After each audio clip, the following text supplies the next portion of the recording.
ये कहानी है सासू और मारान की, जो कि दोनों सांप होते हैं और इंसानों के बीच में रहा करते हैं। इनके ऊपर बहुत बड़ा संकट आने वाला होता है और वो संकट कौन लाता है, और उसके साथ आगे हम एक आदमी को भी देखते हैं जो कि अमर होता है। वो आदमी कैसे अमर हुआ और इन तीनों में क्या नाता है, इनके बारे में जानने का प्रयास करते हैं। कहानी की शुरुआत में हमें कई सारे सांपों को दिखाया जाता है जो कि एक आदमी की तरफ बढ़ रहे होते हैं। अचानक वो आदमी पहाड़ से कूद जाता है, पर कूदने के बावजूद वो बच जाता है। हालांकि वो आदमी अमर होता है और उस आदमी का नाम चामसाप होता है। कहानी के अगले ही सीन में हमें एक लड़की को दिखाया जाता है जिसका नाम सासू होती है, जो कि ट्रेन पर सफर करते हुए किसी को ढूंढने के लिए जा रही होती है। सासू एक टैक्सी की मदद से एक घर के पास में जाती है। हमें वहाँ पर एक बूढ़ा आदमी दिखाई पड़ता है जो कि सासू का नाना जी होते हैं, जिसका नाम दाऊद होता है। जहाँ पर सासू कहती है मैं आपकी नातनी हूँ, जहाँ पर सासू ये भी बताती है आपकी बेटी यानी कि मेरी माँ आपको बहुत याद करती थी,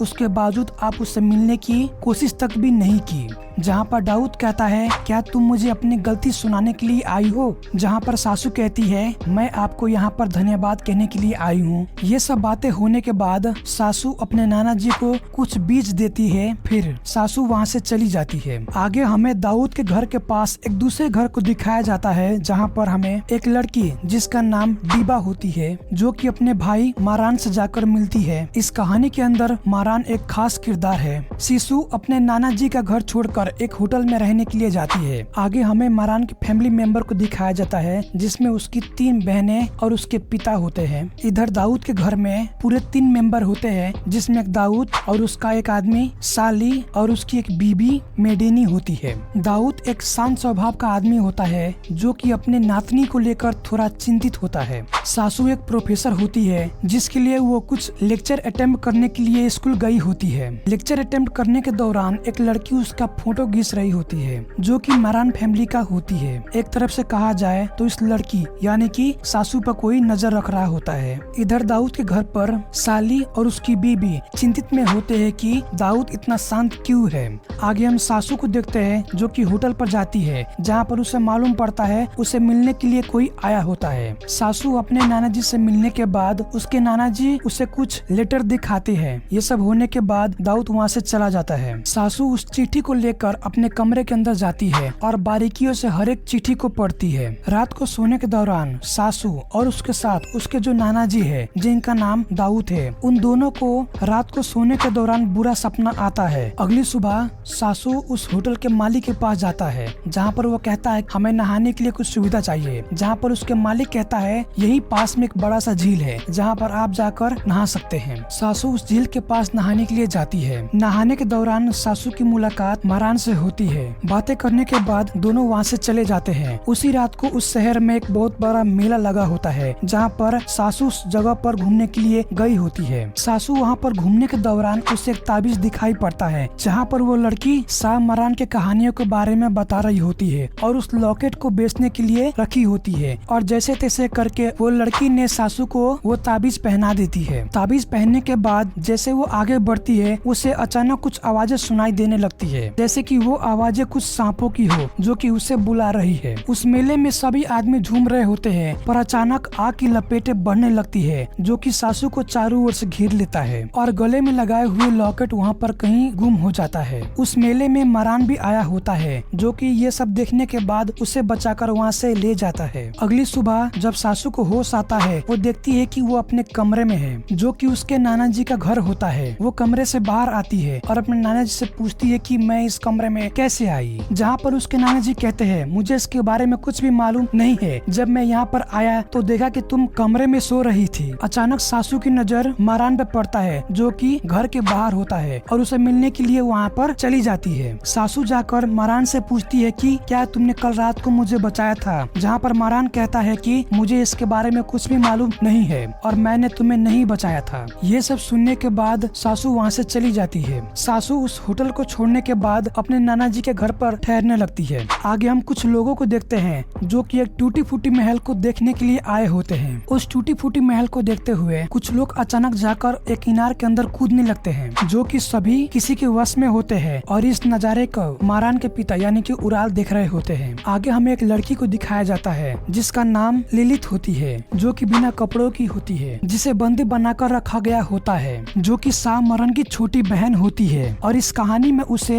मेन विलन के रूप में दर्शाया जाता है। आगे हम मरान को देखते हैं जो कि अपने फैमिली मेंबर के साथ बैठकर बातें कर रहा होता है। फैमिली मेंबर का कहनाम होता है वो फिर से लौट आई है, यानी कि लिलित, जो कि सासू और हम सभी को मारना चाहती है। पर ये सब बातों से मरान अनजान होता है। उसे लगता है कि ये सब अनजाने में हो रहा है और ये सब होने के बाद मरान वहाँ से चला जाता है। आगे हम सासू को स्कूल के अंदर देखते हैं जो कि दूसरे प्रोफेसर से मिलती है जिसका नाम चिहान होता है। हालांकि वो भी एक सांप होता है पर इंसानी रूप में रहता है। वेल दोनों की बातें होने के बाद सासू बाथरूम में जाती है जहाँ पर वो देखती है उसका जो लॉकेट था वो कहीं पर गुम हो गया है, जो कि कल ही रात को हुआ था। सासू उस लॉकेट की तलाश में उस औरत को ढूंढते हुए बाजार की तरफ जाती है। अचानक उसके सामने एक आदमी खड़ा होता है जो कि काले कोट में दिखाई पड़ता है। सासू उसका पीछा करते हुए आगे की तरफ बढ़ती है पर वो आदमी जो काले कोट में होता है अचानक गायब हो जाता है। सासू समझ जाती है कि मेरा कोई पीछा कर रहा है। फिर वो किसी तरह अपने घर की तरफ रवाना हो जाती है। आधी रात को सासू अपने फैमिली मेंबर के साथ बैठकर खाना खा रही होती है पर अचानक वहाँ पर एक बैठा हुआ आदमी कहता है जो बीज आपने आज सुबह बोए थे आज शाम तक फूल देने लगा है। ये सब बातें सुनने के बाद सासू शौक हो जाती है और इसके बारे में अपने नाना जी से पूछती है पर उसके नाना जी इसके बारे में बताने से इनकार कर देता है, जिसके चलते सासू वहाँ से थोड़ी दूर एक तालाब के पास में बैठने के लिए चली जाती है जहाँ पर मरान नहाने के लिए आया होता है। मरान नहाते हुए उस लड़की को देख लेता है पर उसे बिना कुछ कहे हुए नहाने के बाद वहाँ से चला जाता है। सासू अपने घर पर होती है पर अचानक मरान को कुछ आवाजें सुनाई देता है जहाँ पर वो देखने के लिए जाता है। वो देखता है सासू वहाँ से भागते हुए आ रही है जहाँ पर मरान का नजर उसके घर पर पड़ता है। एक आदमी को देखता है जो कि काले कोट में होता है और वो वही आदमी होता है जो कि सासू का पीछा कर रहा होता है। मरान उसे अपने घर पर छोड़ने के बाद वहाँ से चला जाता है। अगली सुबह उसके नाना जी उसके कमरे में जाता है जहाँ पर उसे कुछ पैरों के निशान दिखाई पड़ता है। उसके बाद उसके नाना जी जाकर मरान से पूछताछ करता है जहाँ पर मरान कहता है मुझे इसके बारे में कुछ भी मालूम नहीं है।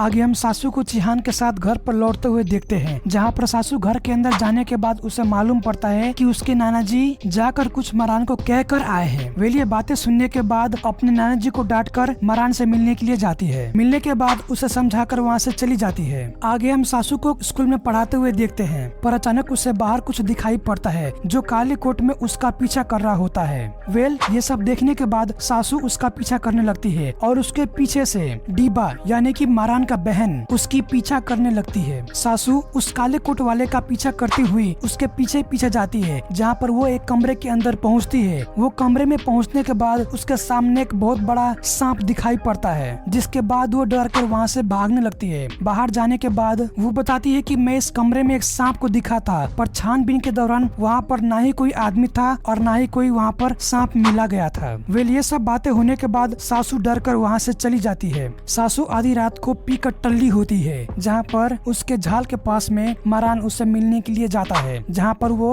नशे में चूर झूमने लगती है जहाँ पर मरान उसे समझा कर सुला रहा होता है। वेल ये सब नजारे उसकी बहन देख रही होती है जहाँ पर उसे लगता है कि वो घपाघप कर रहे हैं। अगली सुबह सभी सोकर उठते हैं जहाँ पर सासू मरान को जगाती है जहाँ पर मरान कहता है पिछली रात को हमारे बीच कुछ भी नहीं हुआ है। ये सब बातें होने के बाद मरान उसके बेड की तरफ जाता है जहाँ पर उसे एक सांप का निशान दिखाई पड़ता है। वो समझ जाता है कि इस घर में एक सांप का वास भी है जो कि इस घर से ताल्लुक नहीं रखता है। आगे हम मरान की बहन और चिहान को एक साथ स्कूल के अंदर देखते हैं जहाँ पर उसकी बहन कहती है मेरे भाई और सासू कल रात को एक साथ में थे। ये सब सुनने के बाद चिहान को थोड़ा जलन होता है। जलन क्यों ना हो, जब किसी को पसंद करो और वो किसी और के बाहों में मिले तो बेशक हर लड़के को जलन होता है। आगे हम मरान और उसकी बहन को बैठकर बातें करते हुए देखते हैं जहाँ पर अचानक से उसके दरवाजे पर सासू मरान से मिलने के लिए आई होती है। वेल मिलने के दौरान उसके घर के अंदर जाती है जहाँ पर वो कुछ परफ्यूम के खुशबुओं को सूंघती है जो कि उसे काफी पसंद आती है। आगे हम दोनों को जंगल के अंदर घूमते हुए देखते हैं जहाँ पर उन दोनों का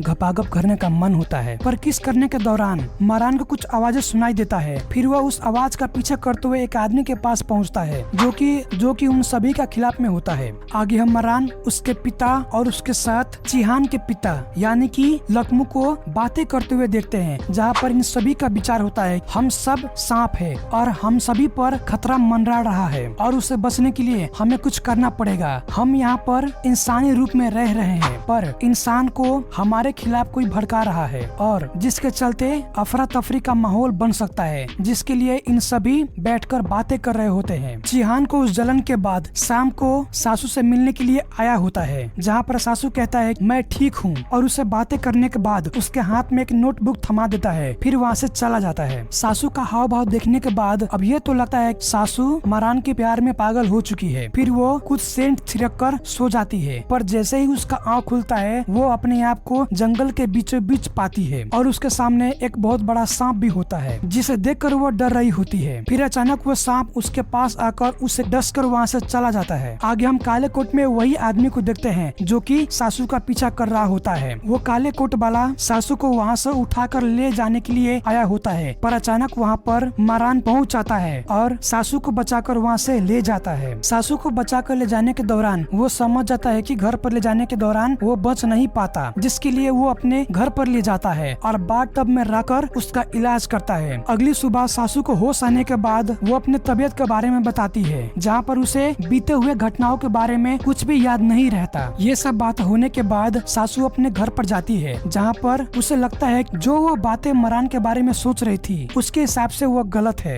ये वीडियो थोड़ा लंबा हो रहा है, जिसके लिए ये पार्ट को यहीं पर अंत करते हैं। अब इसका दूसरा पार्ट जल्दी आने वाला है। अभी के लिए इतना ही। आप सभी को बहुत बहुत धन्यवाद।